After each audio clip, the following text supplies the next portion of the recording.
안녕하십니까. 영남경제신문 황지혜입니다. 영상 소개 잠깐만 해드릴게요. 본 영상은 우리 지역 개발 사업 영상으로 유튜브 영남경제 검색하시면 다시 보실 수 있으시고요. 잊지 마시고 구독과 좋아요 누르셔서 업로드되는 영상 계속 시청 가능하시니까 이용해 보시면 좋으실 것 같습니다. 영남경제신문이 주관하는 경북 동해안 발전 전략 컨퍼런스를 시작으로 오늘 강의를 해주실 양위주 교수님을 소개해 드리겠습니다. 양위주 교수님은요, 네, 영상 나오시죠? 화면 나오시죠? 네, 글로벌 해양관광연구소 소장, 해양수산부 정책자문위원 등 특히 해양관광 분야에서 여러 활동과 중요한 역할을 하고 계시며 현재 부경대학교 관광경영학 교수님으로 계십니다. 경상북도 해양관광의 지속가능한 건강성과 회복성에 대한 주제로 강의를 해주실 양위주 교수님을 큰 박수로 모시겠습니다. 네, 반갑습니다. 방금 소개받은 부경대학교 양위주입니다. 예, 지금 보시는 이 화면은 제가 한 2주 전에 찍은 사진인데 혹시 이게 어딘 줄 아시겠습니까? 여기 아마 가보신 분들이 굉장히 많이 있을 텐데, 예? 예, 맞습니다. 영주 부석사에 있는 그 무량수전 앞에서 찍은 사진입니다. 제가 이 사진을 오늘 첫 화면으로 잡았던 가장 큰 이유는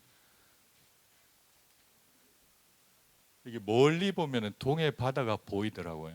그래서 저는 이걸 보면서 어떤 생각이 들었냐면은 여기 경북이 조선시대 유교였던 그런 본고장이라고 할 수 있고 중국에서조차도 우리나라의 유교 문화에 대해서 굉장히 경외감을 많이 표현하고 있는 곳인데 과연 조선시대에 있던 선비라면은 이 부석사에서 보았던 동해를 어떻게 생각을 할까 하는 그런 의문을 던지게 되었었습니다. 그러면서 오늘 이 강의를 몇 차례 이렇게 내용을 수정하고 보완하고 하긴 했었는데 이 제목을 어떤 지속 가능한 건강성과 회복성이라 잡았던 이유도 아마 조선시대 유교했던 선비가 바다를 본다 그러면 어떤 생각을 가지고 있었을까 하는 그런 관점에서 제가 접근했다고 생각하시면 될 것 같고 나중에 결론도 아마 그와 관련해서 제가 맺도록 하겠습니다. 오늘 영상은 제가 슬라이드를 한 70장 정도 준비를 했는데 아마 시간이 1시간 정도 되어지는 것 같아요. 그래서 발표를 다 못하는 부분이 있더라도 보조 자료가 있으니까 나중에 그걸 보시면 되지 않을까 생각이 들어집니다. 예, 그러면 시작을 하도록 하겠습니다. 예, 목차입니다. 목차는 크게 네 가지로 구성이 되어집니다. 바다라고 하는 것, 그 다음에 관광 환경이라고 하는 것, 그 다음에 해양 관광 환경과 구성 요소들, 그 다음에 해양 관광의 정책 지원이라 되어 있는데 이 네 번째 파트는 경상북도와 관련해서 이렇게 구체적인 정책 지원을 하도록 하겠습니다. 여기 보시면은 이 학력하고 이렇게 나와 있는데 여기 학력의 밑에 보시면은 서울대학교 조경학과로 되어 있습니다.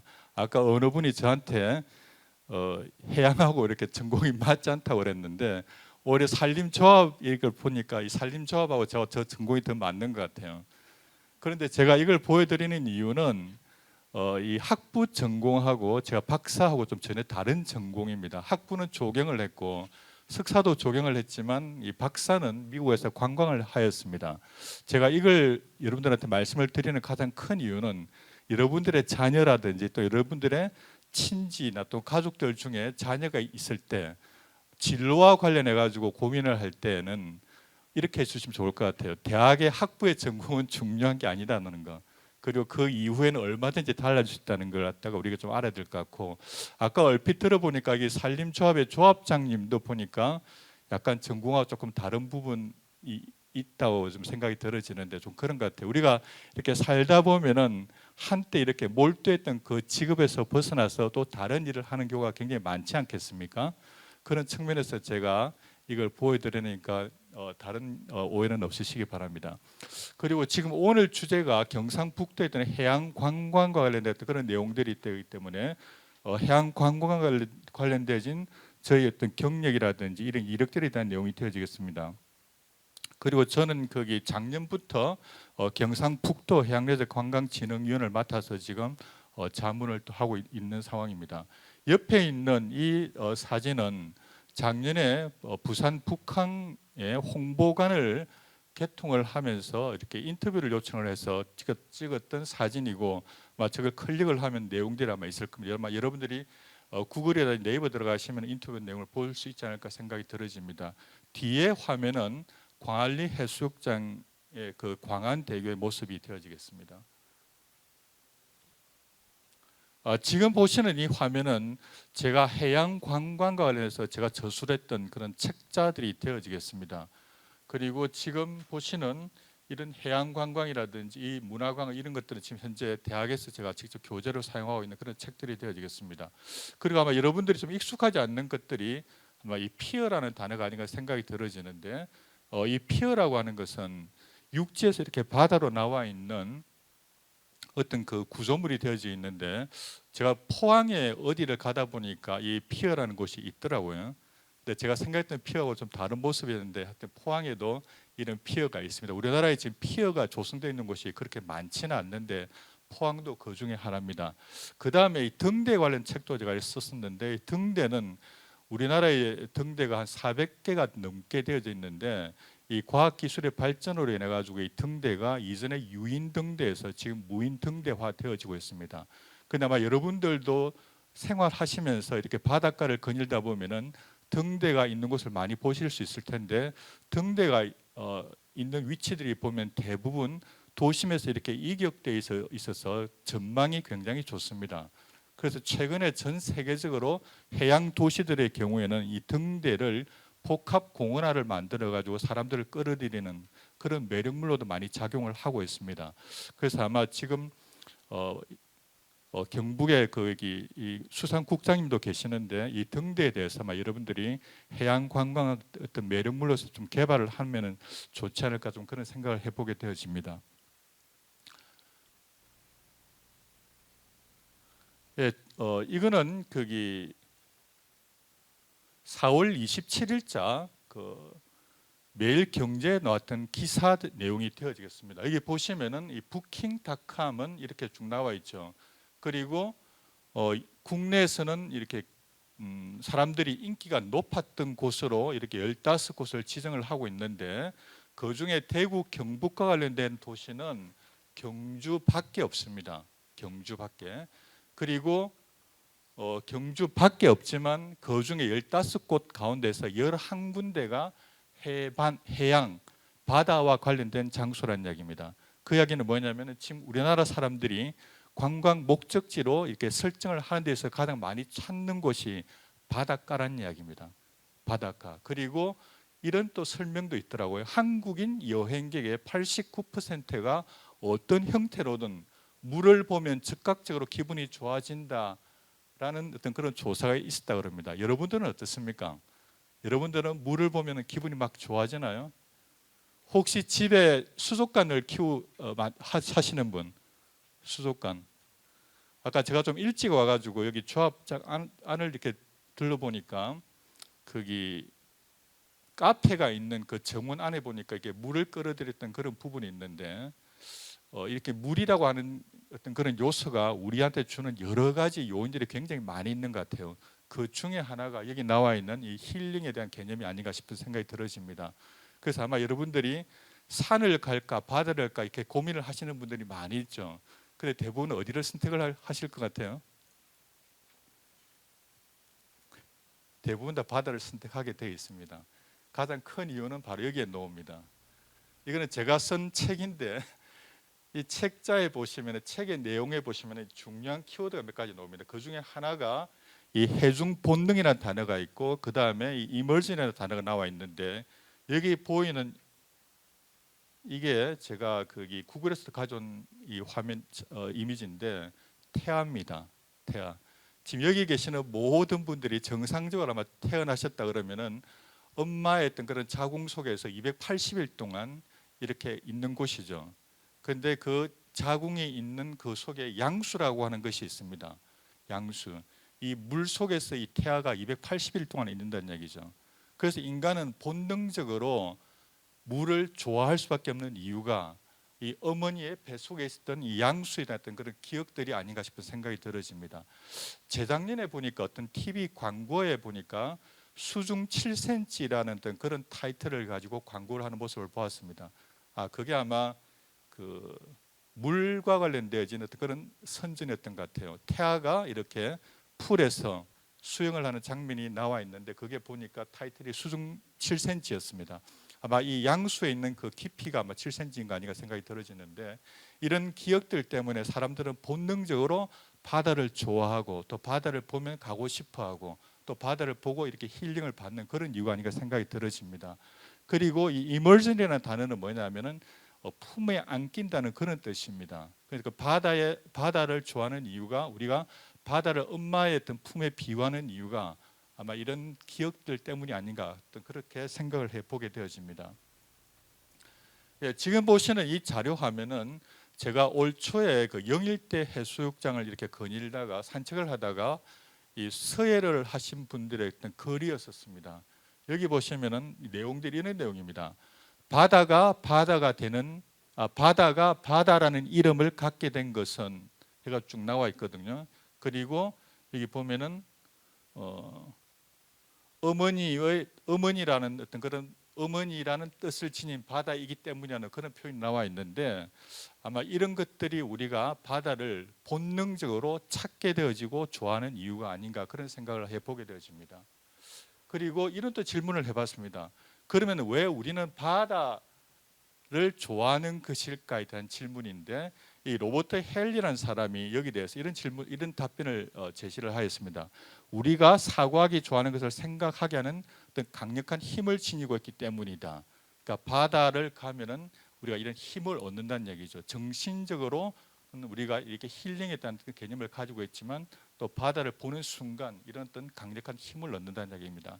그래서 우리는 본능적으로 바다를 찾는다는 얘기가 되어지겠죠. 이것도 역시 영일대 해수욕장의 그 서해 글을 가지고 온 겁니다. 이게 강물아 흘러 어디로 간 넓은 세상 보고 싶어 바다로 간다 이런 뜻이죠. 그러니까 바다의 바닷물이라고 하는 것은 결국 육지의 어떤 발원지에서 이렇게 계곡을 지나가지고 강을 거쳐서 바다로 간다는 얘기죠. 그래서 이 바다는 모든 것을 품는 그런 역할을 하기 때문에 많은 드라마나 영화에서 이렇게 바다가 아주 긍정적인 장소로서 등장하는 이유가 아닌가 생각이 들어집니다. 예, 오늘 주제는 경상북도의 해양 관광이 되어지겠는데 이 해양 관광이라는 단어는 이 관광이라는 이 단어와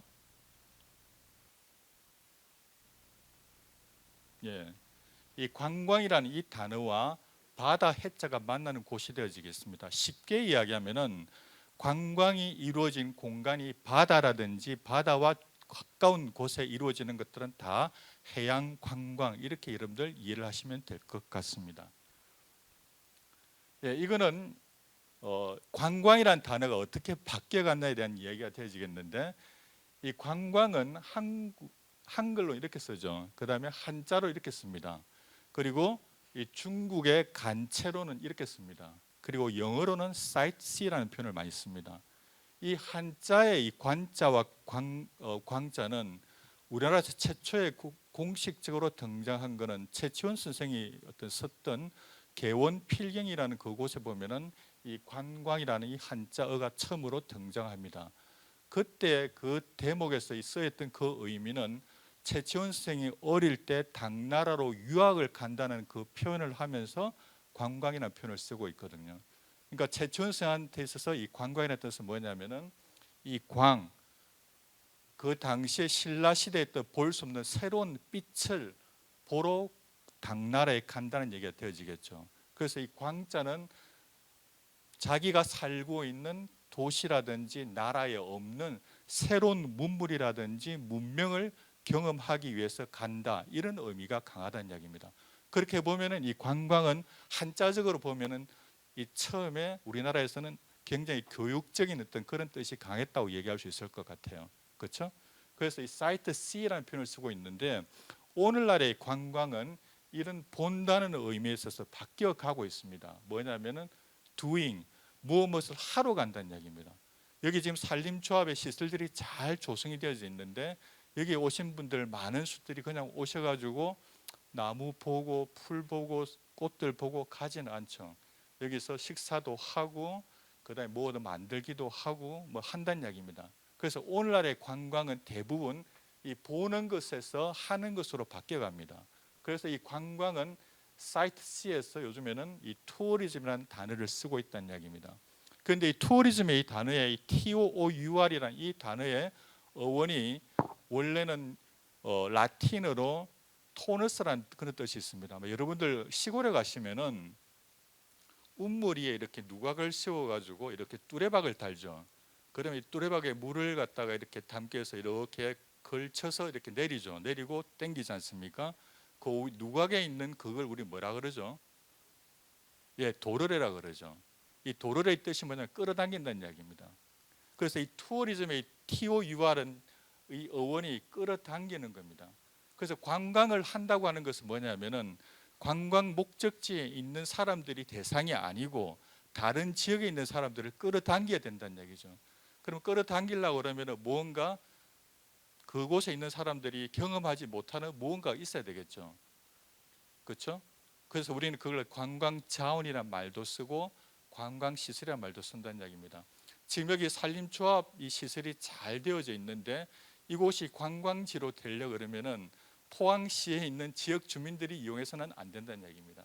포항 밖에 있는 다른 지역에 있는 사람들이 들어오면은 그 사람들은 여기가 바로 관광 목적지가 되어지겠죠.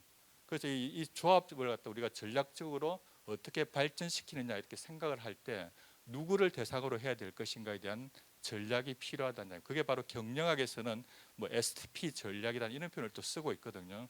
그러니까 이런 것들이 지금 전략적으로 접근될 부분이라는 이야기입니다. 그래서 이 관광 목적지는 항상 우리가 가지고 있는 무엇을 관광 자원화 시킬 것인가에 대한 고민을 늘 한다는 이야기입니다.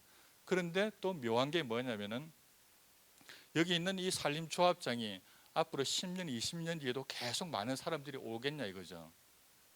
그렇지는 않겠죠. 대부분의 관광지가 일정한 사이클이 지나면 더 이상 사람들은 오지는 않습니다. 그러면 새로운 사람들을 맞이하기 위해서 거기에 있는 새로운 시설들을 또 다시 충원을 하든지 보강을 해야 된다는 이야기입니다. 그런 것들이 계속적으로 관광지를 운영하는 사람들이 고민해야 될 그런 부분이라는 얘기죠. 여러분들의 가정집도 마찬가지일 것 같아요.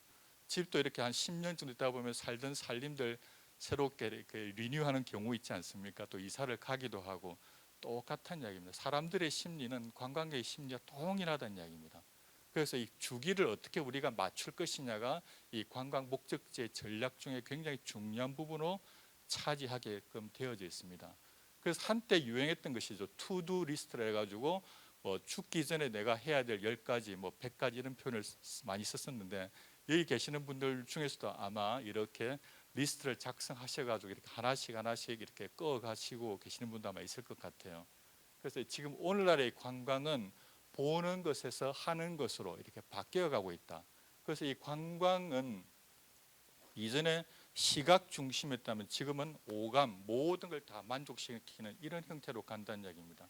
우리가 지금 있는 이 산림조합장에도 혹시 오는 사람들이 우리 가지고 있는 오감 가운데서 어떤 걸 주로 이용하는가? 그러면 이용하지 못하는 부분들은 우리가 뭘로 대체를 할 것인가?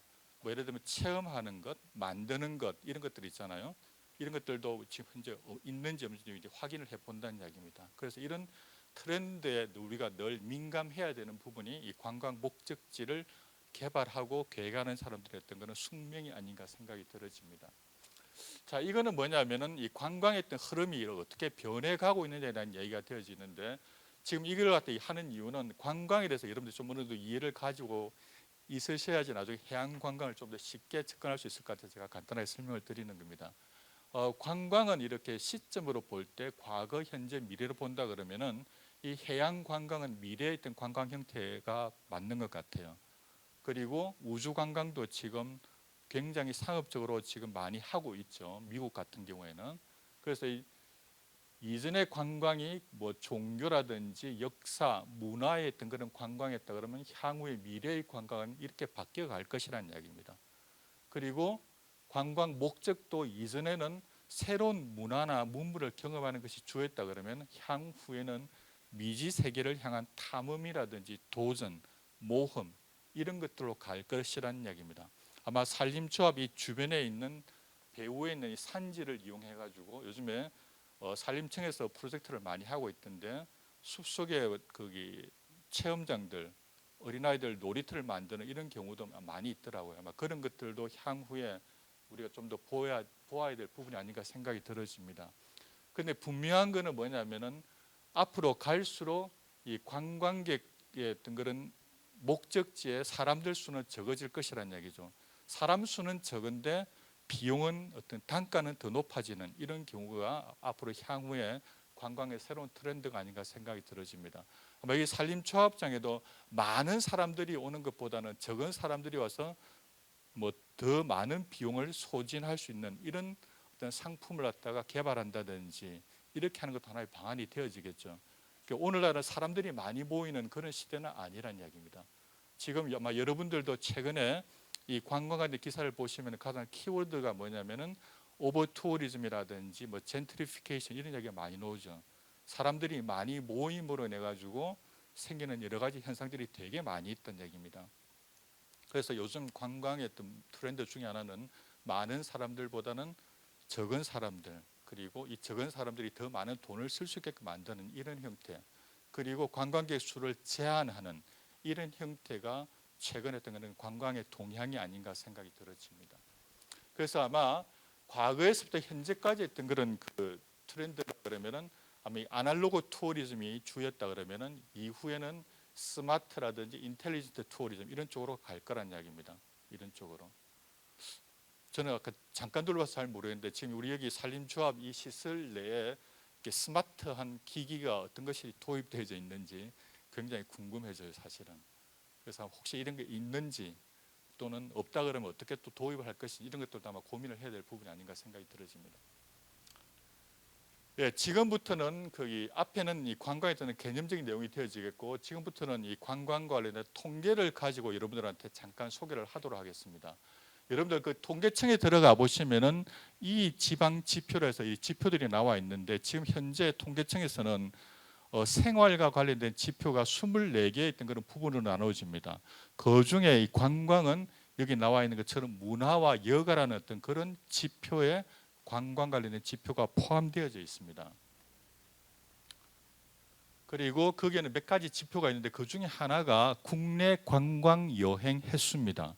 이거는 1년 동안 관광을 목적으로 국내 여행을 다녀온 횟수가 되어지겠는데 우리가 살고 있는 이 경북의 경우에는 전국 평균에 비해서 4.7로 되어 있습니다. 전국 평균이 4.6회인데 4.7회, 그러니까 전국 평균보다 높다는 이야기입니다. 여기 계시는 분들이 2021년도 한 해 동안에 국내 다른 곳으로 간 곳이 최소한 4.6회라는 이야기입니다. 혹시 여러분들 4.6회 모자라시는 분이 있나요? 그 평균 이하의 삶을 살고 있다는 이야기입니다. 4.6회 최소한 이상이 되어져야지만 나는 대한민국 평균이 되는 것만큼 여행을 갔다 왔구나 이렇게 생각하시면 되는 겁니다. 그런데 여기 보시면은 경북이 그렇게 높지는 않는데 또 낮지도 않는 편이에요. 가장 높은 곳이 보시면은 이게 세종시입니다. 세종시는 5.6회입니다. 아마 가장 큰 이유는 세종시의 평균 연령이 40이 안 되는 걸로 제가 알고 있습니다. 대부분 젊은 공무원들이 되게 많거든요. 아마 그래서 이 사람들의 어떤 그런 라이프 스타일을 반영한 어떤 그런 지표가 아닌가 생각이 들어집니다. 그렇지만 우리가 좀 고무적인 지표는 뭐냐면은 2009년부터 2015년도까지 경북이 보면은 전국 평균보다 낮았습니다. 그런데 2015년도를 기점으로 해서 전국 평균보다 이렇게 높게 나타난다는 얘기입니다. 이런 식으로. 그래서 아마 코로나가 발생하지 않았다면은 경북 도민이 전국 평균보다 매년 이렇게 여행을 좀 더 많이 가는 그런 축에 포함되어진다는 이야기가 되어지겠습니다. 그다음에 이거는 해외 여행입니다. 지난 1년 동안 해외여행을 다녀온 것이 되어지겠는데 전국 평균이 1.1회입니다. 그런데 경북 지역의 도민들은 0.6회입니다. 그러니까 해외 여행은 경북도민들이 전국 평균보다 좀 낮다는 얘기가 되어지겠죠. 그런데 대부분 다 보면은 이렇게 높지가 않습니다. 가장 큰 이유는 2019년도 12월 달에 발생했던 코비드-19 사태 때문이 아닌가 생각이 들어집니다. 그런데 뭐 오늘 아까 거기 말씀하신 것처럼 새 정부가 출범하고 그다음에 이 코로나 했던 거는 방역이 상당 부분 해제되어지고 있기 때문에 향후에 여행객 수, 특히 해외 여행객 수는 아마 더 점점점 늘어나지 않을까 생각이 들어집니다. 그다음에 2001년도부터 해가지고 2001년도부터 2020년도까지 20년 동안 우리나라를 방문한 외래 관광객들, 외국인 관광객들, 그 다음에 우리나라에서 외국으로 나갔던 해외 여행객들 이 추세를 쭉 이렇게 표시를 한 내용이 되어지겠습니다. 위에 있는 이 파란색 라인이 해외 여행객 수, 우리나라에서 외국으로 나간 사람들이 되어지겠고, 밑에 있는 노란색이 바로 들어온 사람들 수가 되어지겠습니다. 여기 보시면은 몇 가지 꺾이는 지점이 있죠. 이 지점, 그다음 이 지점, 이 지점이 이렇게 있는데 처음에 외래 관광객 수가 지속적으로 90년대부터 증가를 하다가 여기 보시면 2003년도 그때 이렇게 한번 꺾입니다. 가장 큰 이유가 바로 이게 전염병이죠. 사스라는 것 때문에 전년도 대비 11%나 감소를 하였습니다. 그리고 다시 2015년도에 메르스라는 것 때문에 또 이렇게 한번 꺾이게 되어집니다. 그리고 2017년도 또 한번 꺾이죠. 이는 가장 큰 문제가 사드 문제였습니다. 사드 이 때문에 꺾입니다. 그래서 외국인들이 우리나라에 들어오는 것은 영향이 북한 관련된 안보 문제, 그 다음에 전 세계적으로 여행 시장에 이런 전염병 관련된 이런 것들의 영향을 많이 받는다고 얘기할 수 있을 것 같고, 국내에서 외국으로 나가는 거는 그런 거하고 크게 상관이 없는 것 같아요. 단 여기 보시면은 한 번에 꺾인 게 있죠. 2009년도입니다. 이거는 2008년도에 경제 위기가 오죠. 리만 브라더스 사건인데 그때 이렇게 한번 꺾인 것 이후에는 지속적으로 상승을 하고 있는 그런 곡선을 볼 수가 있습니다. 단 여기 코로나 발병 이후로는 전 세계적으로 지금 관광 시장이 다 동일하니까 별로 큰 차이는 없지만 향후에도 아마 우리나라 국민들의 성향을 볼 때 해외 여행에 대한 수요는 지속적으로 증가를 하지 않을까 좀 그렇게 예상이 되어집니다. 그다음에 통계청에 들어가가지고 이렇게 코로나 이후에 이 관광과 관련된 트렌드를 이렇게 제가 한번 살펴봤었는데 첫 번째는 보면은 2000년도 1월 1일부터 해가지고 12월 말까지 해가지고 1년 동안입니다. 2차 연도는 2021년도 한 해가 되어지고, 다음에 3차 연도는 2022년도부터 해서 4월 26일까지 이렇게 3개 연도로 이렇게 봤었는데, 여기 보시면 이 단어들이 뭐냐면은 가장 많이 검색이 되어졌던 그런 단어가 되어지겠습니다. 1년 차에는 코로나 발생 연도가 되다 보니까 코로나라는 이 단어, 19 마스크, 감염증 이런 단어들이 굉장히 주 키워드로 등장하였습니다. 그러다 보니까 전 세계적으로 이 관광이 이동을 전제로 해야 되는데 봉쇄 조치가 많이 취해지다 보니까 관광이 거의 나타나지 않던 그런 해가 되어지겠습니다. 2차 연도 같은 경우에는 조금 완화가 되어지죠. 코로나 19는 이렇게 좀 누그러들이고 반면에 코로나 변이가 이제 발생하게 되어집니다. 그리고 백신도 등장하죠. 그리고 사회적 거리두기가 이렇게 진행되어짐으로 해서 아예 봉쇄 조치에서 이동이 좀 완화되어지는 이런 현상이 나타납니다. 그리고 국내에서 이동이 완화되어지면서 더불어서 제주도가 급부상을 하게 되어집니다. 2021년도 제주도 관광이 엄청나게 증가를 했죠. 그리고 3년 차에는 코로나가 더 완화되어졌고 제주관광공사에 대한 이 빈도가 많은 것은 제주관광이 지속적으로 더 성장을 했다는 그런 이유가 되어지겠습니다. 그 다음에 이 관광이 이제 서서히 제 모습을 찾아가는 이런 해가 바로 올해가 아닌가 생각이 들어집니다. 그래서 아마 새 정부 출범 이후에 이 관광에 대한 수요는 더욱더 높아지지 않을까 생각이 되어집니다. 예, 그렇지만 향후에도 우리가 팬데믹을 한번 경험해봤기 때문에 앞으로 어디를 가든지 간에 늘 안전함, 감염이라는 이런 데 대한 공포감은 늘 있을 것 같아요. 그리고 아마 여러분들 중에서 해외를 가더라도 가장 먼저 체크를 할 게 혹시 이곳에는 전염병과 관련해서 안전한지, 또 나는 지금 관련된 물품을 가지고 가는지, 이런 것들이 아닌가 생각이 들어집니다. 그래서 향후에도 이 지구촌의 관광은 세이프 투어리즘 이런 쪽으로 가지 않을까 생각을 해보게 되어집니다. 예, 지금부터는 해양 관광과 관련된 내용이 되어지겠습니다. 여기에 보시면은 해양 관광, 즉 해양 관광 목적지에서 할 수 있는 것들이 다 있습니다. 여기 보시면은, 그리고 자세히 보시면은 이런 것들이 나와 있죠. 이게 뭐냐면은 관광 목적지에서는 돈이 사용되어져야 된다는, 관광객들이 와서 돈을 써야 된다는 얘기입니다. 이게 굉장히 중요한 지표가 되어지겠죠. 그리고 이거는 뭐냐면은 몇 퍼센트 정도 관광객이 왔는지, 어디에서 왔는지, 어떤 지역에서 왔는지, 어느 지역에서 온 사람이 돈을 가장 많이 쓰는지에 대한 얘기가 되어지겠죠. 그 다음에 이거는 뭐냐면은 정책을 입안할 때 이런 여러 가지 지표들을 갖다 우리가 이렇게 차트를 만드는 내용들이 되어지겠습니다. 그런데 여기 보시면은 이 바닷가를 경계로 해가지고 이렇게 다 이루어지는데, 해양 관광 이 모든 것을 다 포함한다는 그런 의미가 되어지겠습니다. 그리고 이거는 좀 더 구체적으로 표현한 내용인데, 이 사진은 제가 지금 썼던 그 교재의 표지가 되어지겠는데, 이거는 제가 일본을 여행을 하다가 이렇게 길을 지나가다 어떤 조그만 가게 앞에 있는 엽서를 보고서 제가 찍었던 사진입니다. 이걸 보는 순간에 여기 해양 관광과 관련된 모든 내용들이 다 들어져 있구나 싶은 생각이 들었었습니다. 여기 보시면은 이 커다란 이 고래를 배경으로 해가지고, 아까 저희 부경대학교를 소개를 하셨는데, 부경대학교의 그 랜드마크가 바로 고래입니다.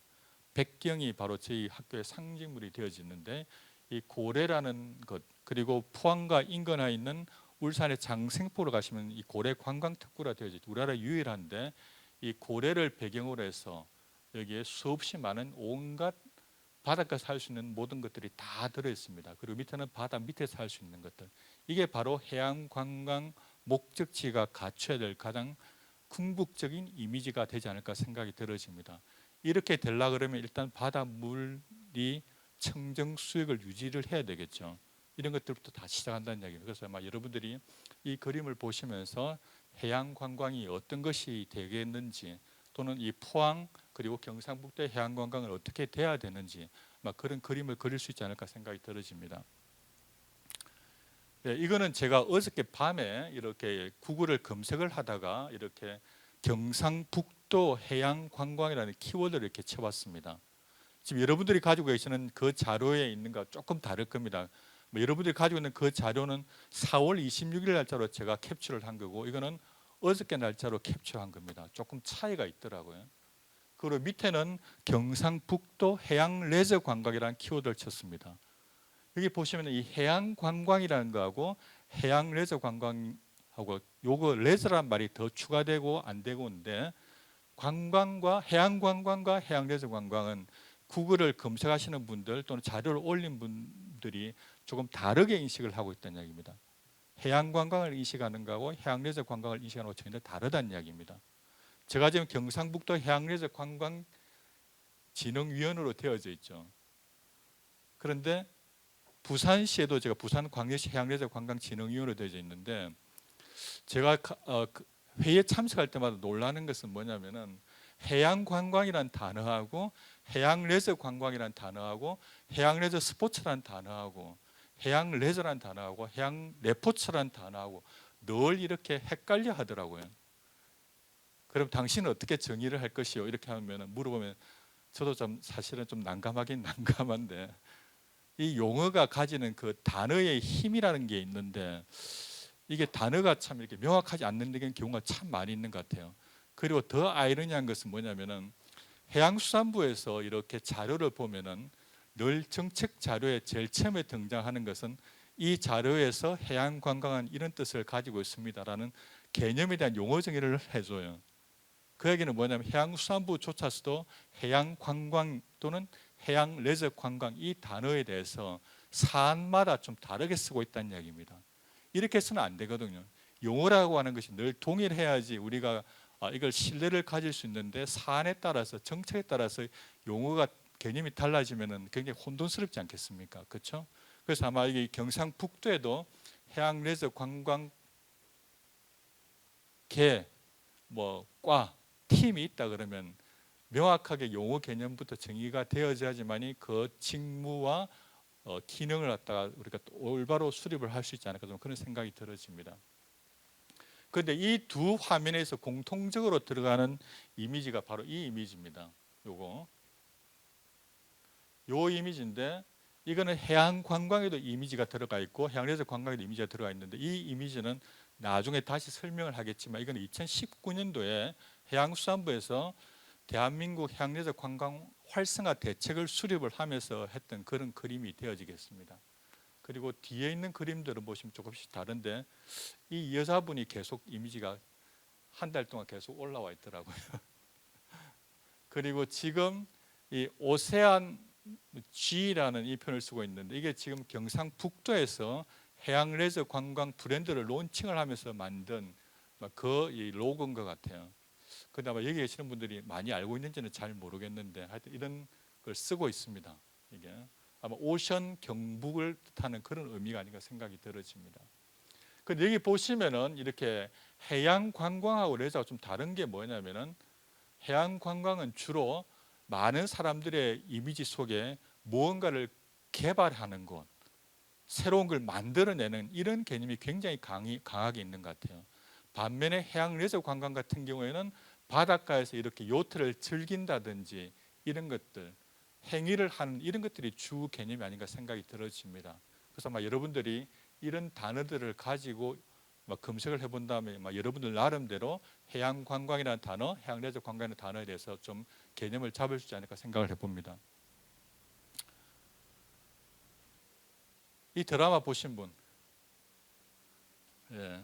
어떤 분이 이 드라마 인생 드라마라 그러던데 저도 지난달에 한 일주일 동안 쭉 다 봤습니다. 아주 감동적이었습니다.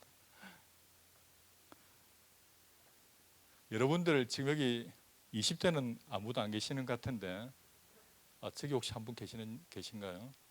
여러분들 20대 때 뭘 하셨는지 만약 지금 20대로 돌아가신다 그러면 뭘 하고 싶은지 저는 이 드라마를 보면서 그 생각을 참 많이 하게 되었습니다. 이게 지금 거기 드라마의 어떤 그 포스터가 되어지겠습니다. 예, 이것도 드라마죠. 갯마을 차차차. 이거 보신 분 별로 없네요. 의외입니다. 제가 왜 이 두 드라마 포스터를 여러분들한테 보여드릴까요? 이 공통점이 뭘까요? 이 드라마의 공통점? 예? 예, 맞습니다. 포항이 배경입니다.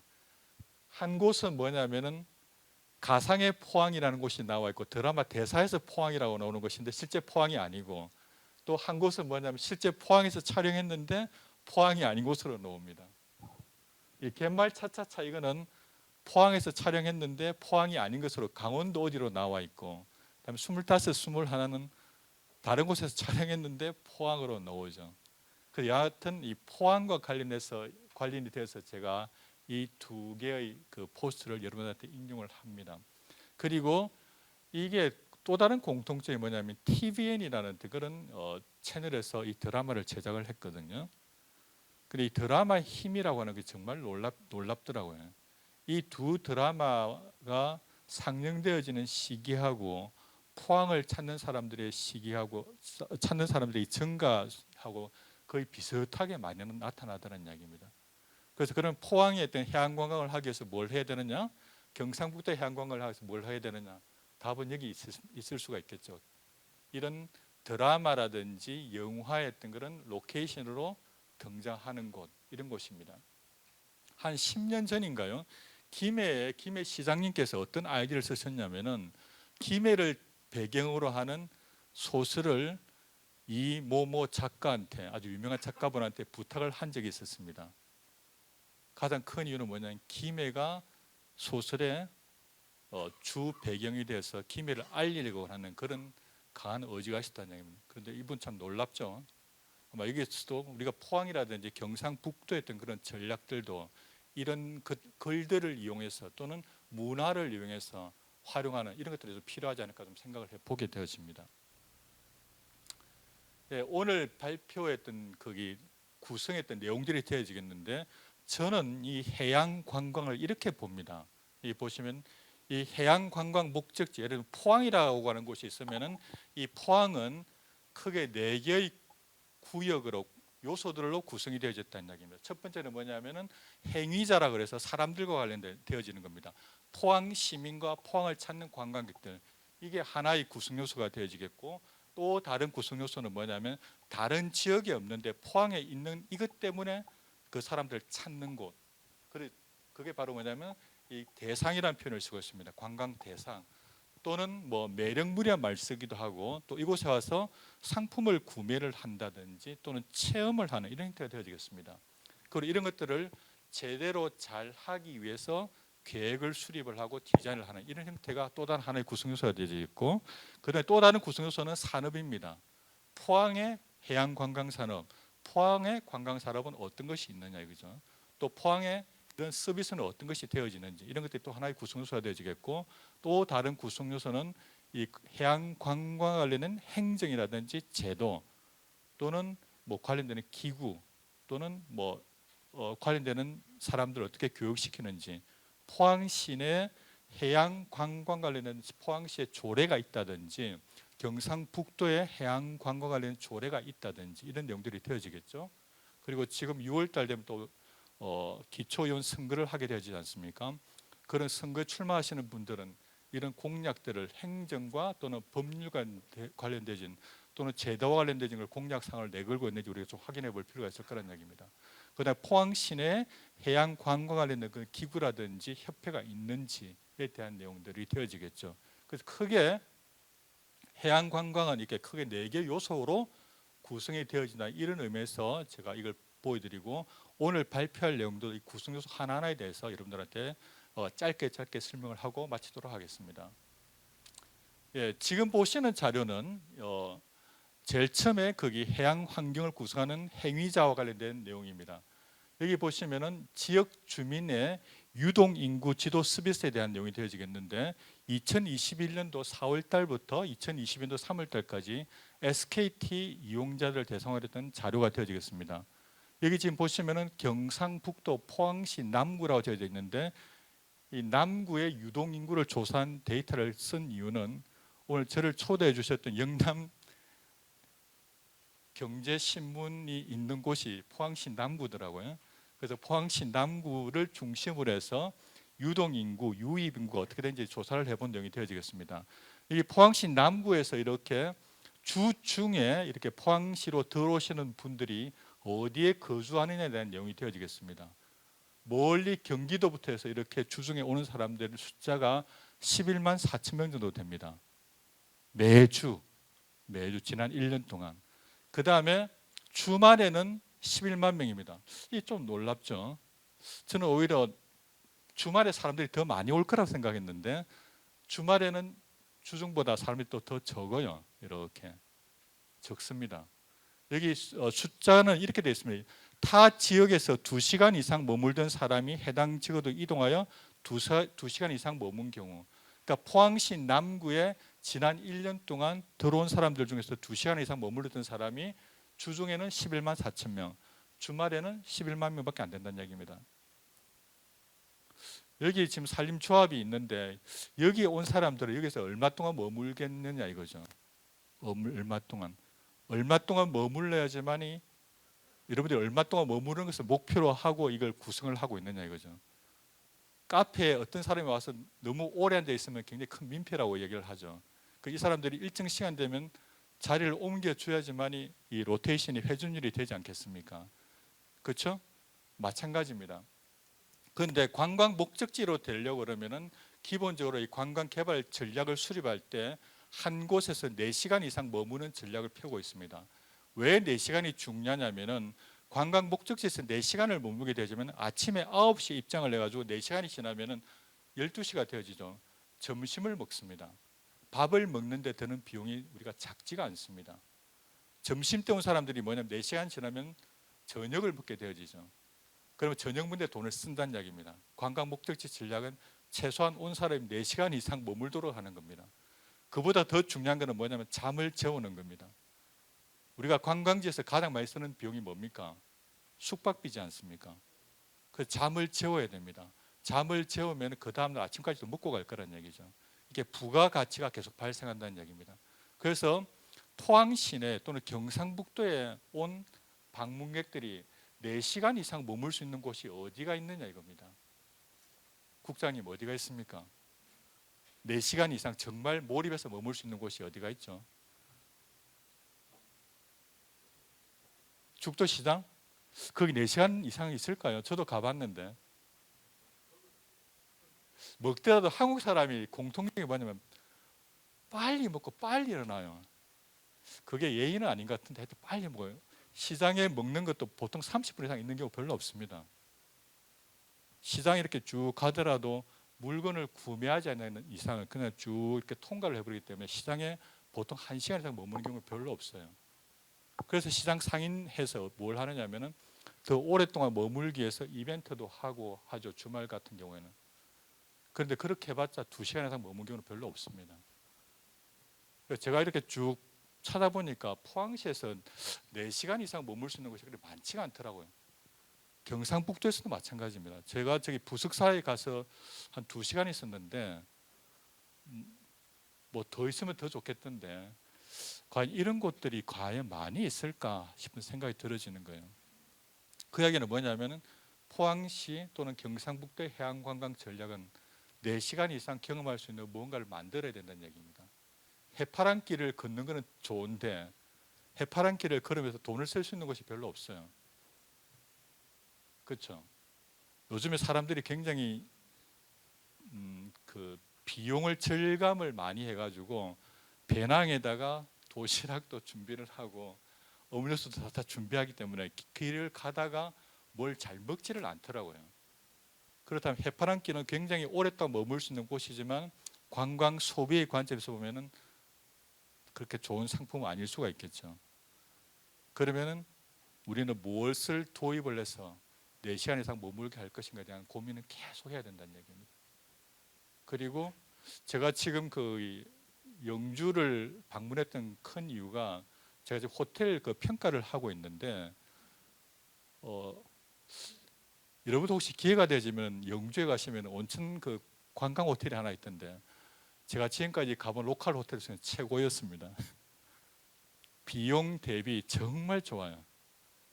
그런데 아쉽게도 등급을 잘 받지는 못했습니다. 왜냐하면 이 평가로 하는 게 객관적 기준들을 다 충족을 해야 되잖아요.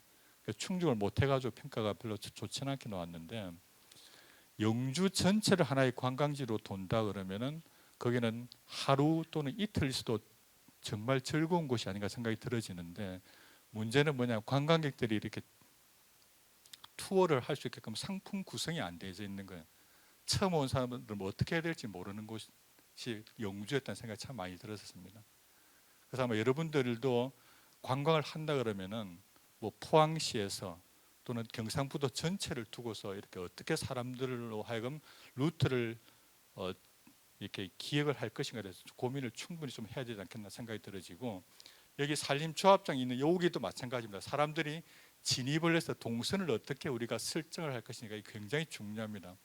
저도 아까 들어오니까 주차도 하는 곳이 2군데로 이렇게 분산되어져 있고 주차를 어디에 해야 될지도 모르겠고 하고 난 다음에 어느 건물부터 들어가야 될지 잘 모르겠더라고요. 저는 화장실부터 먼저 가긴 갔는데 그러니까 이런 것들이 뭐냐면 좋은 곳에 있는 시설이지만 실제 이용하는 사람들 입장에서 보면은 어떻게 동선을 갖다 설정을 하느냐가 이 사람의 어떤 그런 체험의 만족의 질에 굉장히 큰 영향을 미치거든요. 그런 것들이 좀 세밀한 어떤 그런 접근이 필요한 이유가 아닌가 생각이 들어집니다. 이건 하여튼 주중입니다. 주중, 주말, 유입 인구입니다. 그런데 이 자료는 유출입니다. 나가는 곳입니다. 포항시 남구에서 나가는 사람입니다. 주중에는 10만 9천 명, 그 다음에 주말에는 10만 3천 명. 그러니까 유입하는 사람보다 유출된 사람 숫자가 조금 더 적습니다. 이거는 굉장히 긍정적인 지표로 할 수 있겠죠. 그런데 그 다음 자료가 바로 부산광역시 해운대구입니다. 해운대 하면은 전국 최고의 우리나라 하계 휴양지라고 그러죠. 해운대 해수욕장과 송정 해수욕장이기 때문에 그렇습니다. 여기 보시면 유입 인구입니다. 주중에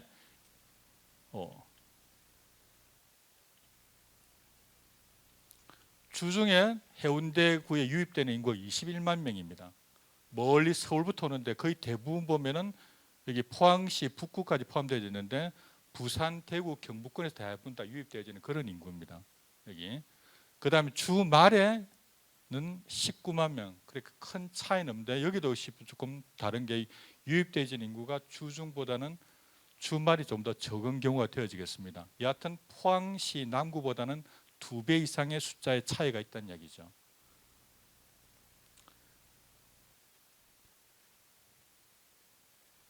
그 다음에 이거는 유출입니다. 유출 유입 그 비슷한 숫자인데 여기 보시면은 유출 주말에 보시면 18만 명입니다. 그러니까 이 이야기는 뭐냐면은 주말에는 오히려 나가는 사람보다 이게 눌러는 사람이 더 많다는 얘기가 되어지겠죠. 그렇죠? 그래서 이 포항시의 남구와 부산광역시의 해운대구는 유출 인구와 유입 인구에 따라서 다른 관광 전략을 우리가 제시를 해야 된다는 얘기입니다. 그런 의미에서 제가 이 자료를 보여드리는 겁니다. 그 다음에 이거는 제가 통계청에 들어가서 자료를 쭉 검토를 해봤는데 이거는 지금 전국의 17개 시도에 대한 자료를 쭉 이렇게 살펴봤습니다. 여기 보시면은 이게 경상북도입니다. 이 경상북도를 2020년도에 방문했던 외국인 관광객들에 대한 특성이 되어지겠습니다. 여기 보시면은 또 참 놀랍던데 경상북도를 방문했던 외국인들 비율이 가장 높은 게 말레이시아입니다. 좀 놀랍지 않습니까? 왜 말레이시아 사람들이 경상북도에 가장 많이 왔을까요? 그리고 말레이시아는 공식적으로 무슬림 국가입니다. 그런데 경상북도를 지향하는 것은 유교도 문화잖아요. 그런데 이 무슬림 국민들이 왜 유교의 본거지인 경상북도를 그렇게 많이 방문했는지 이게 참 자료를만 봐가지고 알 수가 없었는데 이건 아마 경상북도에서 아마 좀 이거 고민을 좀 해봐야 되는 문제가 아닌가 생각이 들어집니다. 이거는 뭐냐면은 경상북도에서 우리가 해외에 이렇게 관광 로드쇼를 할 때 다른 지역에 가는 게 아니고 말레이시아를 먼저 방문해야 된다는 이야기입니다. 그곳에 가서 이 경상북도의 유치 전략을 펴야지 제대로 되어진 홍보 전략이 나온다는 그런 얘기가 되어지겠죠. 그런 의미에서 이걸 보시면 될 것 같고 그 다음에 경상북도는 여기에 남성이 3.9%, 다음 여성이 1.7%가 되어져 있는데 전국 평균에 비해 가지고 경상북도를 찾는 외국인 방문객들은 여성보다는 남성이 많다는 이야기입니다. 이건 또 우리가 어떻게 해석해야 될까요? 경상북도가 유교 중심의 국가라서 남성의 어떤 그런 문화가 더 많이 녹아져 있어서 이렇게 방문하는 것인가에 대한 질문을 해보게 되어집니다. 여튼 그 다음에 연령층으로 보시면은 20대, 30대 보면은 1.7%, 2.9%밖에 되지는 않습니다. 이게 다른 연령층에 비해서 경상북도를 찾는 사람들이 MZ 세대가 그렇게 많지 않다는 이야기입니다. 지금 뭐 작년부터 해서 계속 MZ 세대가 중요한 관광시장의 키워드가 되어지는데 이 MZ 세대는 정작 경상북도를 잘 안 찾는다는 이야기입니다. 그러면 여러분들이 계시는 이 경상북도에서 관광 전략을 수립할 때 MZ 세대를 유치를 하기 위해서 전략을 수립해야 될 것인지 아니면 MZ 이외의 세대들 40대, 50대, 60대를 타겟으로 해야 될 것인지에 대한 고민이 필요하겠죠. 그렇죠? 그래서 이런 지표들이 보여주는 게 바로 그런 의미입니다. 그 다음에 방문 목적이 보시면은 경상북도 같은 경우에는 여가라든지 휴양, 휴식, 친구, 친지 방문 숫자가 다른 지역에서 월등히 높습니다. 특히 친구, 친지 방문이 가장 높습니다. 경상북도 같은 경우는 아마 여기는 뭐 전통적으로 본이 경북인 성씨들이 되게 많이 있죠. 그런 이유가 아닌가 또 생각을 해보게 되어집니다. 그래서 여하튼 이 경상북도는 다른 지역과 다른 외국인 관광객들의 그런 특성이 보여지는 그런 곳이라는 생각을 해보게 되어집니다. 네, 그다음에 이 해양 관광의 관점에서 이렇게 쭉 찾아봤었는데 CI라고 컨슈머 인사이트라는 그런 여행 잡지가 있습니다. 여기에서 최근에 올 4월 달에 나왔던 그런 자료들을 제가 이렇게 인용을 해봤었는데 여행 지역의 점유율입니다. 점유율인데 7개에 있던 광역 지자체에 있어서 경상북도에 있던 여행 점유율이 가장 낮게 나옵니다. 이렇게 강원도, 경남권, 수도권, 전라권, 충청권, 제주도, 경북권 이 7개 권역 가운데서 대한민국 사람들이 가장 적게 찾는 곳이 경상북도라는 이야기입니다. 이해가 되어집니까? 경상북도 외국인 관광객들이 많이 안 온다는 이야기입니다. 전국 다른 지역에 비해 가지고 이게 그런데 여기서 고무적인 지표는 뭐냐면은 2017년도부터 해서 2021년도까지 계속적으로 찾는 사람들이 증가하고 있다는 이야기입니다. 이런 식으로 이거 하나는 고무적입니다. 많이 오진 않았는데 최근 한 5년 동안에 지속적으로 많이 오고 있구나라는 지표가 되겠죠. 아마 경상북도 도지사님 보시면 굉장히 좋은 자료이지 않을까 싶은 생각이 들어집니다. 이렇게 그리고 제주도 다음으로 이게 코로나 이후에 1.0%나 증가를 하였습니다. 다른 지역들은 대부분 다 마이너스 성장을 보였었는데 제주도 지역과 경상북도만이 유일하게 코로나 기간 동안에 관광객들이 증가한 곳입니다. 참 놀랍죠, 이게. 그다음에 비포 코로나하고 애프터 코로나 자료가 되어지겠는데 비포 코로나 19년도부터 17년도까지 자료 보시면 경상북도는 마이너스 성장이었는데 애프터 코로나 때는 이렇게 증가한 수치가 나타나는 곳입니다. 그래서 이 경상북도에 계시는 분들이 왜 코로나 기간 동안에 다른 지역은 찾는 사람들이 감소를 했는데 왜 우리 경상북도는 증가를 했을까에 대한 좀 이 답을 찾아야 되지 않을까 좀 그런 생각을 해보게 되어집니다.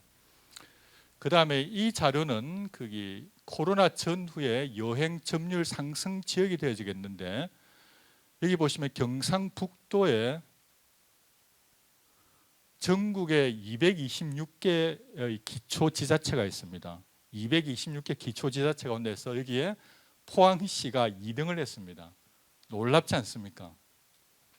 여기 포항시 관계자분들 계시는지 모르겠는데 포항시가 2등을 했고 그 다음에 안동시가 11등을 하였고 경주시가 19등을 하였습니다. 그런데 해양 관광의 관점에서 놀라운 것은 뭐냐? 이 포항시가 이게 해양 관광이 중심이 되는 그런 도시라는 얘기죠. 그래서 이 포항시의 이 지표는 해양 관광에 어떤 그런 앞날에 굉장히 큰 비전이 아닌가 생각이 되어집니다.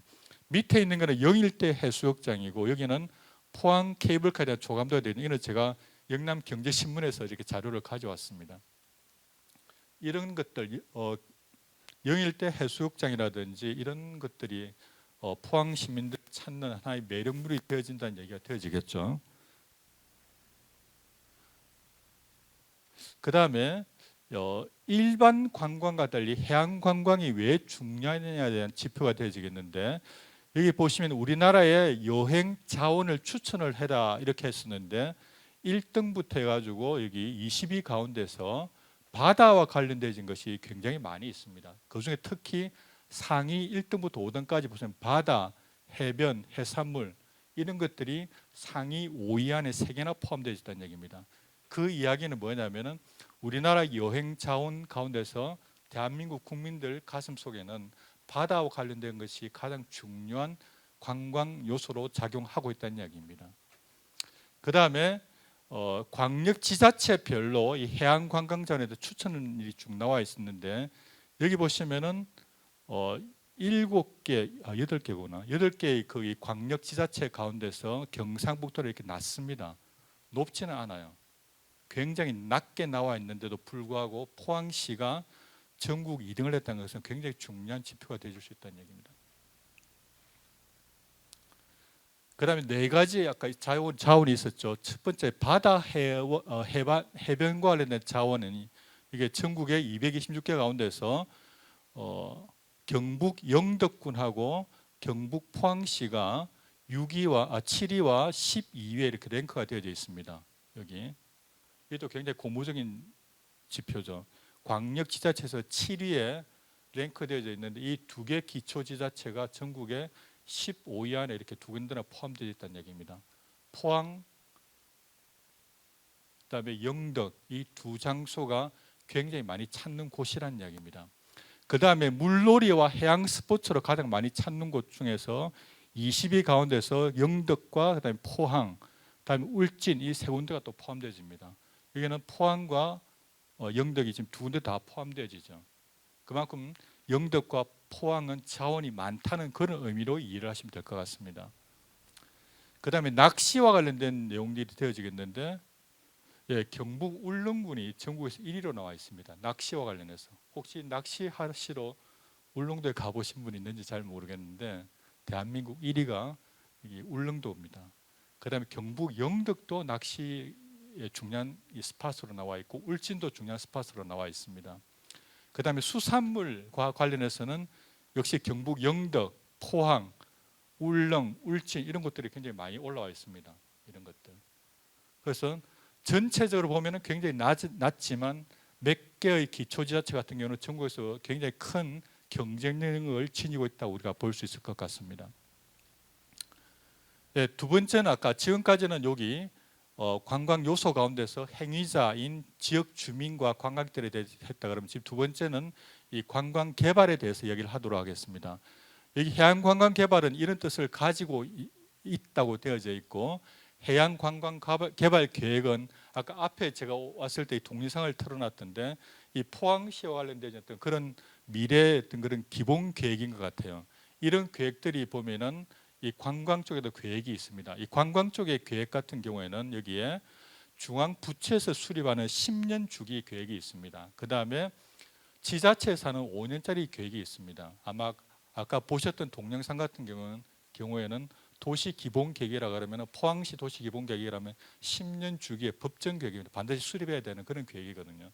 그런데 이런 계획들 가운데서 법정 계획 가운데 10년짜리 주기 계획이 국토교통부에서 하는 국토종합계획이 있고 그다음에 문체부에서 관광개발 기본계획이 있고 그다음에 해양수산부에서 이런 계획들이 있습니다. 이걸 제가 소개하는 이유는 여기에 이 큰 계획에 향후 경상북도의 어떤 미래에 대한 내용들이 다 담겨져 있기 때문에 그렇다는 얘기입니다. 그런데 이 부분은 굉장히 조금 따분하고 지루합니다. 그래서 제가 빨리 넘어가도록 하겠습니다. 여기 보시면은 국토교통부에서 제5차 국토종합계획을 수립을 하였습니다. 이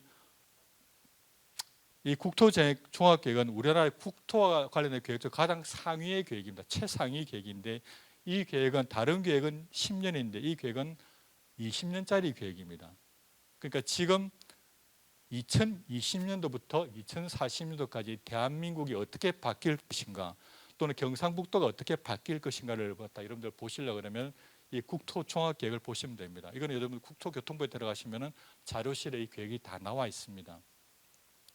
그 다음에 해양수산부 같은 경우는 여러 가지 계획들이 있는데 해양관광진흥계획이라든지 수산발전기본계획, 해양공간기본계획 이런 것들이 보통 10년짜리 계획입니다.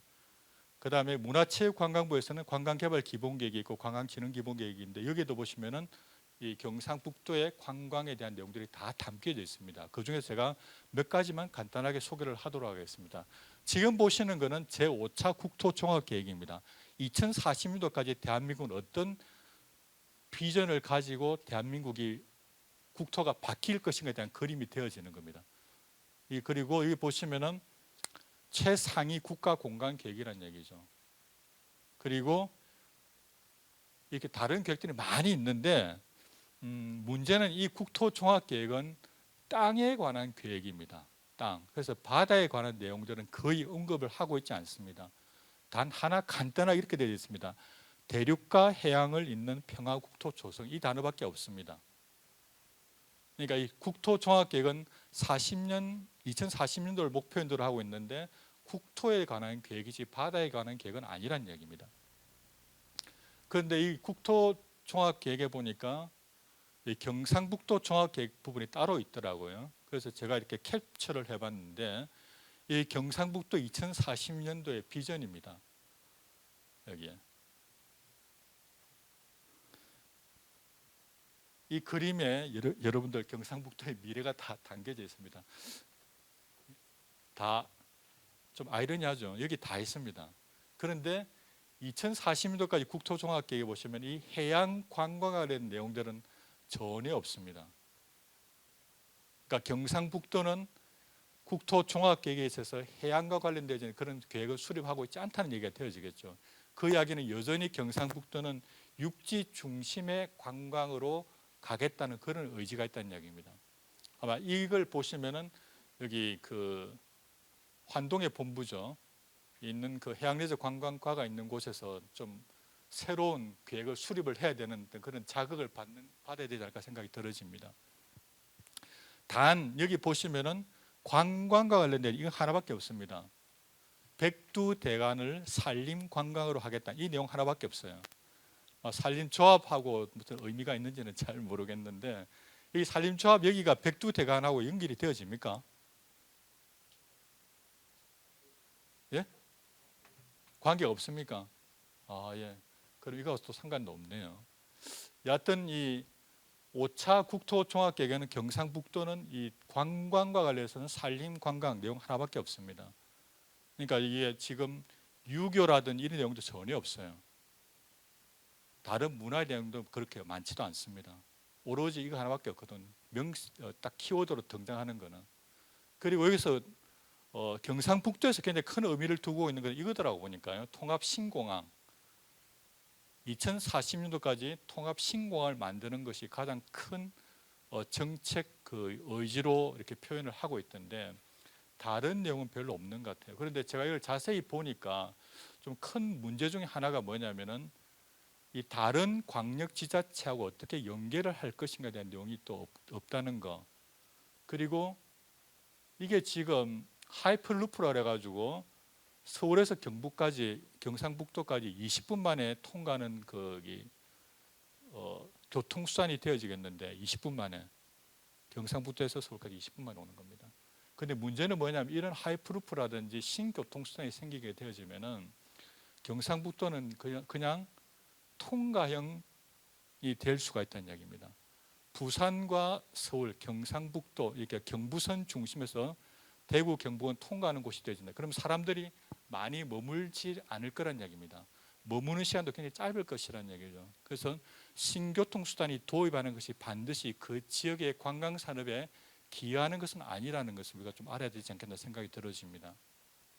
그래서 신공항이 수립되어지는 것은 좋지만 아마 지역의 어떤 경제적 활성화에 있어서 일자리를 창출하는 이런 것들 관련해서 우리가 조금 더 생각을 해봐야 될 필요는 분명히 있다 이런 생각이 들어집니다.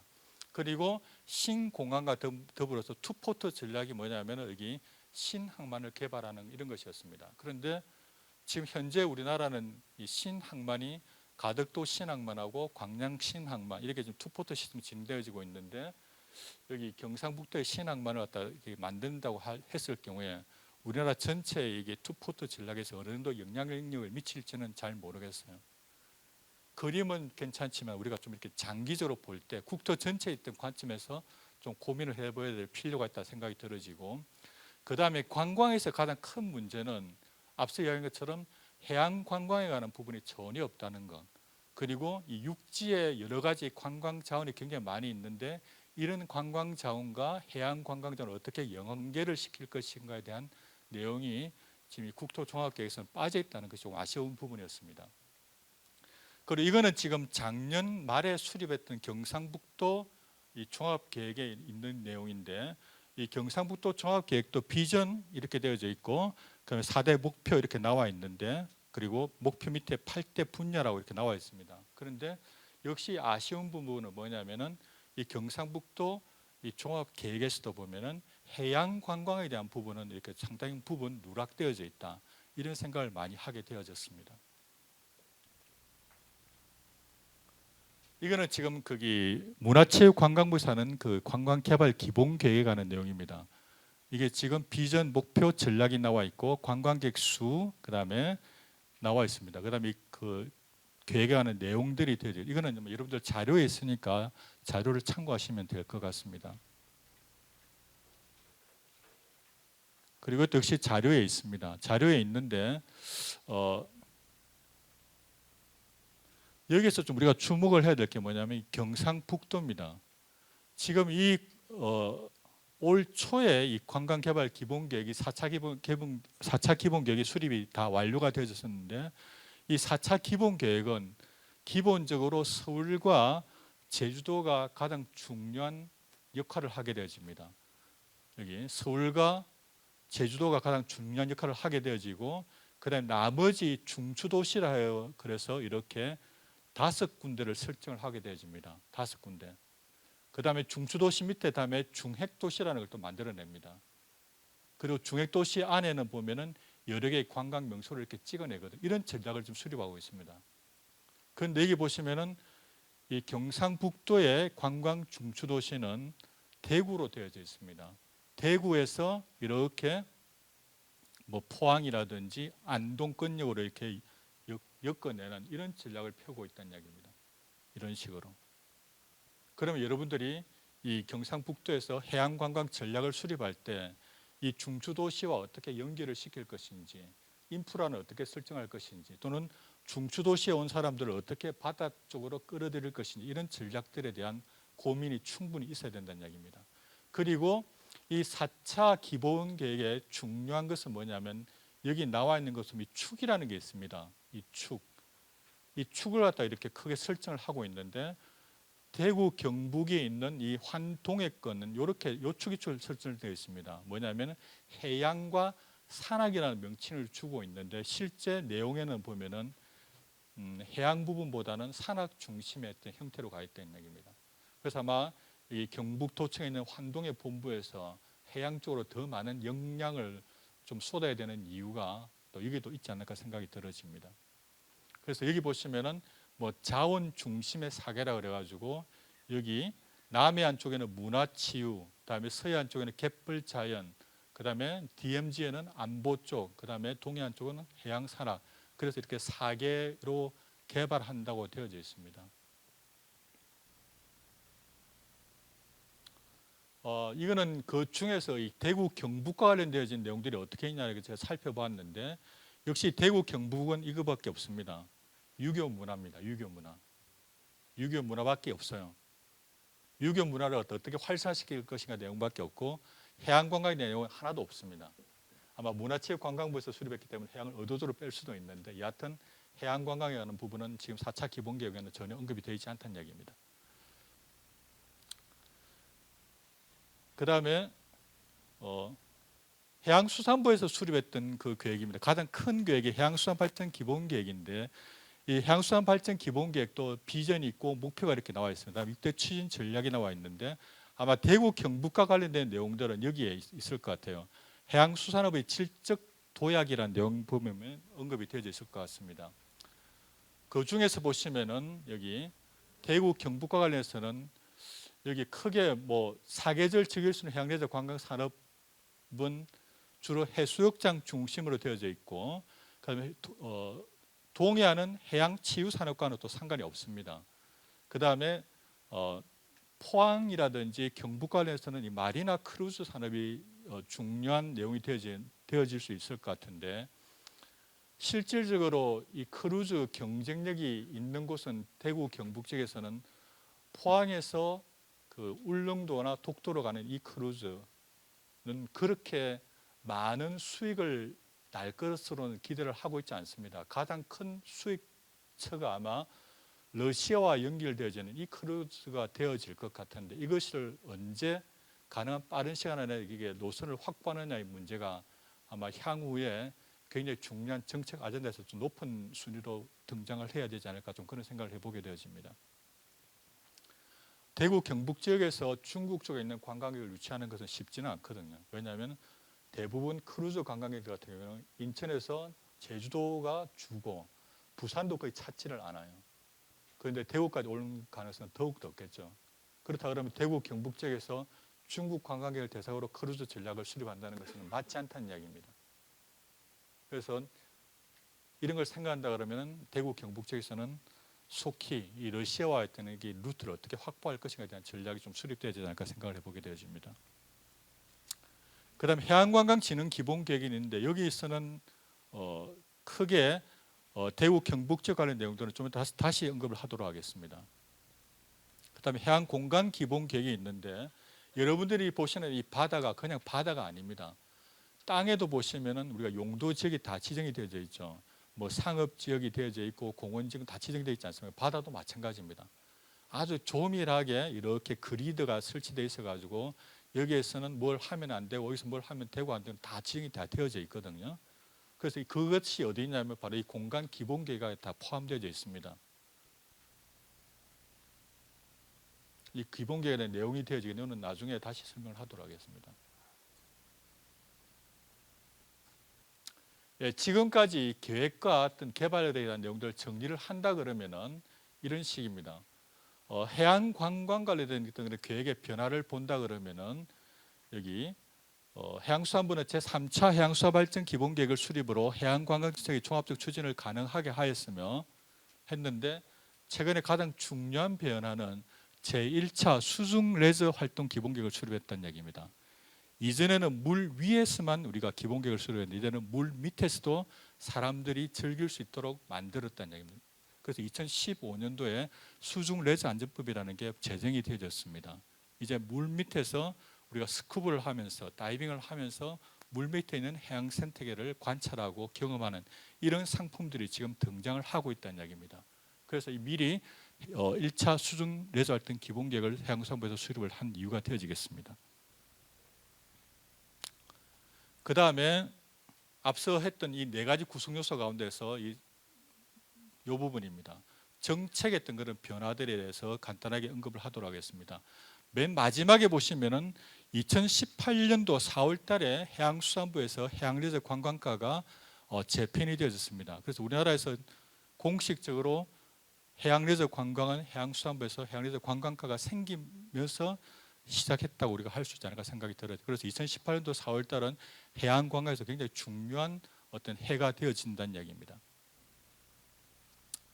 그리고 이거는 지금 거기 중앙부처의 해양관광과 관련돼서 어떤 부처에서 우리가 행정이라든지 제도를 갖다가 관여를 하느냐에 대한 내용이 되어지겠는데 문화체육관광부라든지 국토교통부, 해양수산부가 이게 정부의 중앙부처에 포함되어 있고 그다음에 국회에는 보면은 국회 농수산위가 따로 있습니다. 여기에서 이렇게 해양과 관련된 법률을 제정을 한다는 얘기입니다.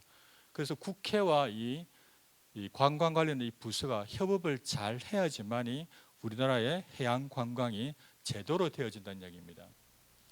그리고 지금 보시는 이 자료는 경상북도의 조직표가 되어지겠습니다. 경상북도에는 보니까 이게 여기에 문화관광계획국이라는 게 따로 있더라고요. 그리고 이 국 안에 보면은 여기 두 개의 관광 관련 과가 있던데 여기에서는 해양 관광 관련된 내용을 담당을 하고 있지 않습니다.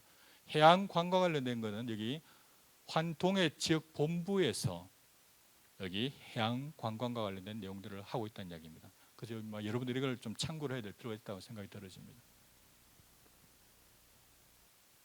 그리고 이거는 지금 그 경북도 의회에 있는 조직표가 되어지겠습니다. 여기에서 잘 보이지 않는데 그 위원회 가운데서 관광과 관련된 위원회는 있는데 해양과 관련된 위원회는 또 없더라고 보니까요. 그래서 이 관광하시는 분이 해양관광도 동시하고 있잖아요. 이렇게 짐작을 해봤습니다. 그다음 지금 현재 우리나라에는 해양관광에 대한 법률이 총 13개가 있습니다. 이 많은 법률들이 이거는 여러분들 자료에 있으니까 참고를 하시면 될 것 같습니다. 이거는 법률들과 그다음에 계획이 어떻게 연계가 되느냐에 대한 지도에 표시한 내용이 되어지겠습니다. 이것도 여러분들 자료에 있으니까 참고하시면 될 것 같습니다. 이건 아까 그 구글에서 보여드렸던 그 두 개가 다 공통으로 적용되어지는 그 그림이 되어지겠는데 이 대구 경북은 동해안권으로 언급이 되어 있습니다. 2019년도에 이게 해양레저 관광 활성화 대책을 해양수산부에 수립할 때는 이 동해안권은 이렇게 해양레저 스포츠에 대한 거점 구역으로 설정을 했었습니다. 그런데 정작 2020년도에 국토종합계획에서는 이 내용들이 다 빠져버렸다는 이야기입니다. 그래서 아마 여러분들이 이게 환동의 지역 본부에서 이 활성화 대책을 근간으로 해가지고 새롭게 좀 이 해양관광 전략을 수립해야 될 필요가 있지 않을까 생각을 해보게 되어집니다. 그 다음에 이 정책에 있어서 이 코로나 이전과 이후에 어떻게 변화가 되어졌나에 대한 내용인데, 간단하게 설명을 드리면은 문재인 정부 들어와서 처음으로 이 관광과 관련해서 전 부처가 참여하는 그런 회의를 개최를 했었습니다. 그게 바로 확대 국가 관광 전략 회의라고 하는 것이었는데, 여기에서 1년에 2차례씩 이 관광객들을 되는 정책들이 굉장히 많이 나왔었습니다. 이거는 지금 코로나 터지기 이전입니다. 이렇게 이걸 보여드리는 이유는 코로나 터지기 이전에는 해양 관광 관련해서 정책들이 이렇게 많았었는데, 코로나 딱 터지고 난 다음에 정책이 하나도 없어져 버렸어요. 가장 큰 이유가 이동이 제한됨으로써 생긴 이유가 아닌가 생각이 들어집니다. 그다음 이거는 2022년도 해양수산부에서 올해 삼고 있는 목표가 되어지겠습니다. 그 중에서 아마 이 동해에 있는 경상북도와 관련된 내용은 이 3번 내용이 아닌가 생각이 들어집니다. 해양관광 기반 강화 및 항만 재개발 활성화인데, 여기 상위에 있는 제목이 바로 어촌 소멸 선제 대응입니다. 이거는 제가 앞서 여러분들한테 보여드린 그 부석사에서 보았던 그 자료 화면과 관련해서 제가 다시 정리를 해드리도록 하겠는데, 이거는 지금 문화체육관광부에 대한 어떤 내용들이 되어지겠습니다. 문화체육관광부에서 해양관광 관련된 계획 내용은 이거 하나밖에 없습니다.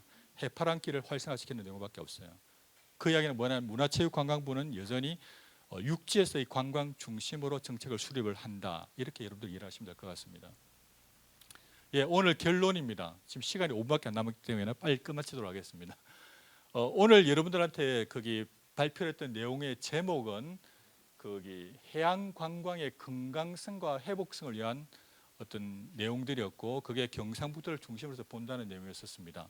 그런데 이 해양 관광의 어떤 건강성과 회복성을 우리가 확보하기 위해서는 몇 가지 전제 조건이 수립이 되어져야지만이 가능하지 않을까 생각을 해보았습니다. 그래서 7가지를 제시를 해봤습니다. 첫 번째는 해양 관광은 해양 생태계의 종다양성과 건강성의 보존의 전제에서 출발한다, 이겁니다. 뭐 지극히 다양한 이야기, 당연한 이야기입니다. 아마 산림조합에서도 동일한 내용을 어떻게 적용할 수 있을 것 같아요. 그렇죠?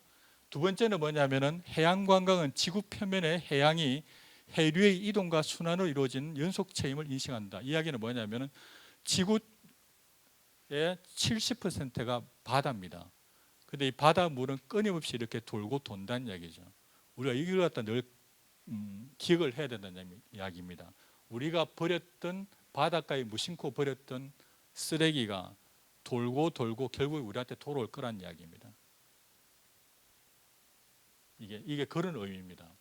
그래서 세 번째는 뭐냐면은 해양 관광은 해양 관광지 목적지 환경을 구성하는 요소들 간의 균형과 네트워크가 구축이 되어야 된다. 아까 보였던 4가지 요소들 간의 균형이 잘 수립이 되어야 된다는 얘기입니다. 그다음에 다섯 번째는 해양 관광 목적지에서 지역민과 관광객, 그다음에 관광객과 자원의 만남의 장이다는 이야기입니다. 지역민이 이렇게 하스피탈리티가 뛰어나야지만이 관광객들도 간다는 이야기입니다. 그리고 관광객들은 자원이 있어야지만이 그곳에 가겠죠. 그래서 이런 것들이 항상 연계가 되어져 있기 때문에 서로 상호 존중하고 이해가 되어진다는 얘기가 되어지겠고, 그 다음에 해양 관광의 혜택은 지역과 지역 주민에게 돌아가야 된다는 얘기입니다. 포항시에서 거두어들이는 그 많은 관광 수입이 정작 포항 시민에게 돌아가고 있는지, 아니면 여기로 유출되어져 버리는지 한번 살펴봐야 될 필요가 있겠죠. 그 다음에 해양 관광의 대상인 바다 연안은 미래 세대를 위해서 준비되어야 된다. 우리가 지금 개발이 다 가능하지만, 이 산림조합이 있는 여기 주변의 자원을 개발 다 가능하지만 미래 세대를 위해서 일부분 남겨두어야 된다, 그런 얘기가 되어지겠습니다. 그래서 이런 것들이 다 지속 가능성이라는 그런 원칙 아래서 진행되어진다는 얘기를 할 수 있을 것 같습니다. 그래서 크게 마지막 결론입니다.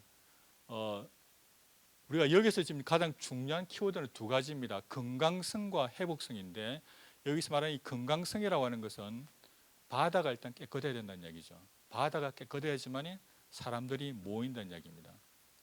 그런데 가장 큰 문제는 경상북도가 지금 전국의 8개 광역지자체 가운데서 가장 빠르게 인구가 소멸하는 지역으로 지금 선포가 되어 있습니다. 그래서 작년에 보니까 경상북도에서 소멸을 방지하는 뭐 그런 기본계획을 수립한다는 얘기를 들었었는데 이게 생각보다 굉장히 심각합니다. 사람이 없다는 이야기입니다. 오늘 아침에 거기 뉴스를 보니까 테슬라를 만들었던 앨런 머스크가 일본도 곧 사라진다는 그런 키워드를 썼더라고요. 가장 큰 이유가 뭔지 아십니까?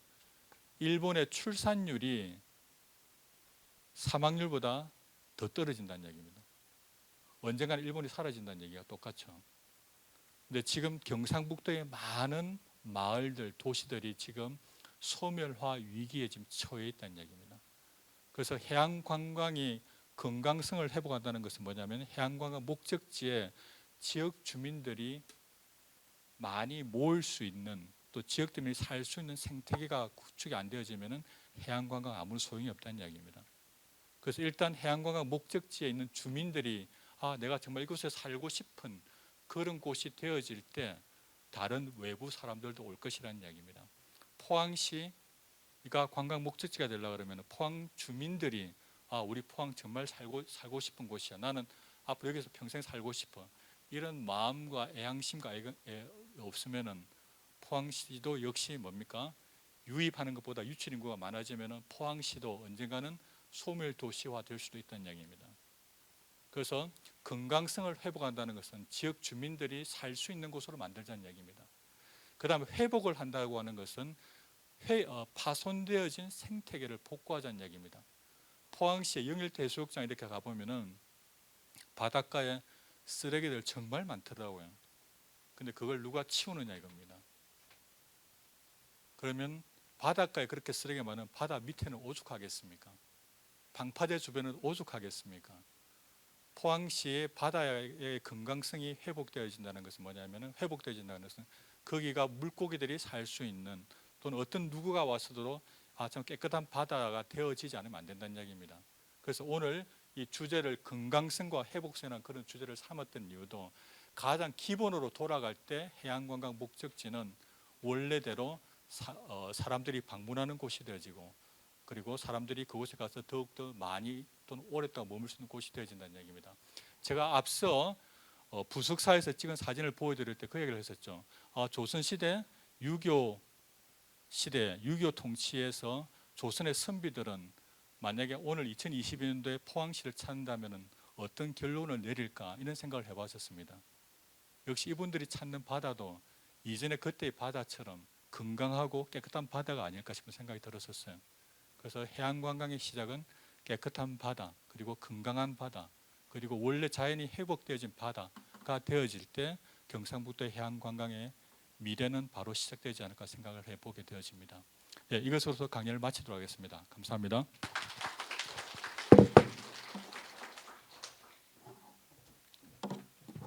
죄송합니다. 잠깐만 이거 중요한 겁니다. 이것만 보여드리고 마치도록 하겠습니다. 이거는 그 월트 레이라는 사람이 이야기한 건데 여기 영어 쭉 나와 있죠. 번역하면 이렇게 되어 있습니다. 바다를 지배하는 자가 세계의 무역로를 지배한다. 그 다음에 무역로를 지배하는 자가 무역을 지배한다.